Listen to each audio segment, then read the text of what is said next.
yabona kade sikhuluma isingisi emsebenzini. Ngifuna ngani ukufike nje khona ukube uwe nje. Iyo. Yabo. Namke ngaka masipala lapha ngakhuluma isingisi ngeze ukuthi lapha sengiyasikhiya ke manje lesingisi.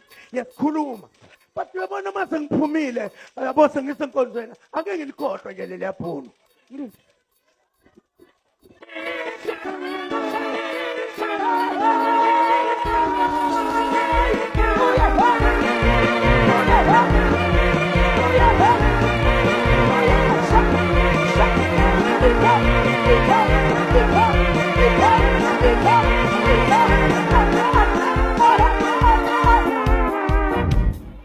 Okay.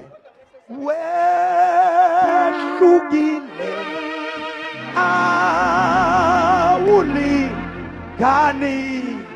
iswa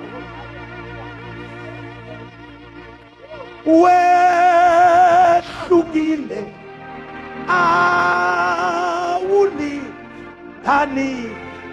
iswa. Abona sesiyakhona manje. Moyingcwele sesifikile sesikuwe. Yes, uthi kuyiyehlisa kancane ekhiwe. Namhlanje na uNkulunkulu usibusisile. Ikhona futhi inciko kaNkulunkulu. Usithumelela one of the great servants of God. First of all, angamukele bonke abafundisi abakhona namakhosikazi abo. What an honor to have all of you. Izinceku zikaNkulunkulu. Ake nishayela abafundisi.